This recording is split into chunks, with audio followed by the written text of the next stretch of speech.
Moi, j'avais fait un montage de films d'archives des années 20 jusqu'aux années 50 à peu près, pour un ciné-concert qui a eu lieu le 20 juin ou 21 juin.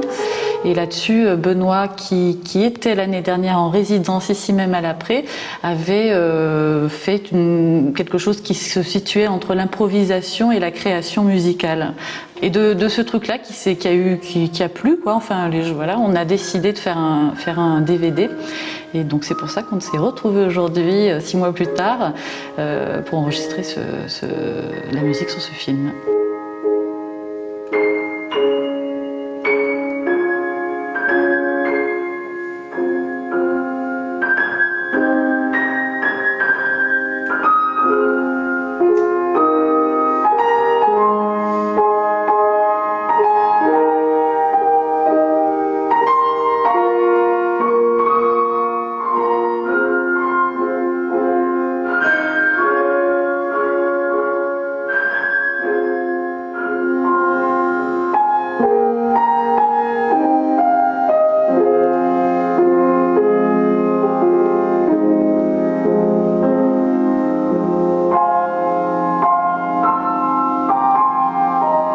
Mais ce qu'il y a, c'est qu'on a 15 secondes de musique au tout début, hein, je dis bien.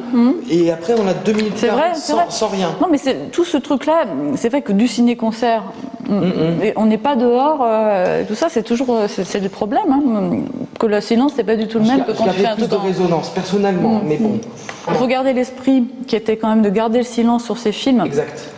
Parce que c'est des films comme ça qui sont un petit peu fragiles, puis garder l'aspect muet si on voulait. Mais c'est vrai que c'était un ciné en plein air, que maintenant c'est un petit peu différent. Il y avait autre chose, il y avait des réactions, il y avait des gens qui parlaient. C'est pas pareil. Je peux un tout petit peu.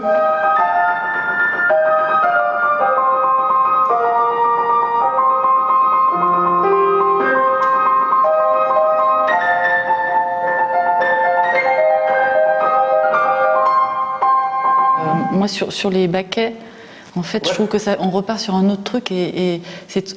Moi, ce que j'aurais imaginé, c'est plus des petites choses. En plus, c'est plutôt rigolo les baquets, tu vois. Alors, si on le fait en, c'était pas ça. Je crois que c'est pas bien. D'accord.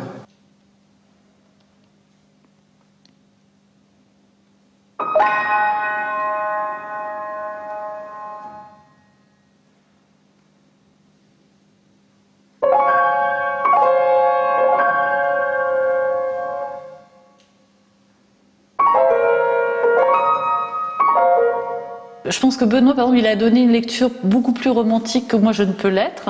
Et parfois, je lui demandais de me faire des petites fausses notes ou des choses comme ça. Et en fait, c'est-à-dire, moi j'ai fait un pas vers lui et lui un pas vers moi. Je pense que c'est ça. Hein, ce qui n'était pas facile, c'était de décaler ces images de leur contexte, pour moi, de leur contexte esthétique, historique, musical.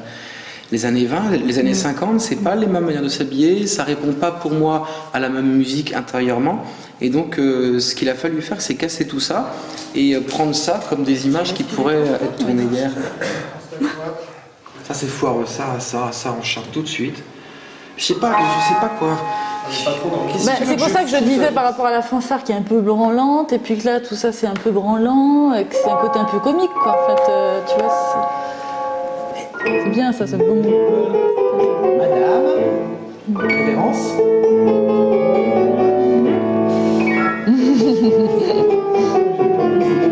Ah oui, là on danse pas. Ah oui.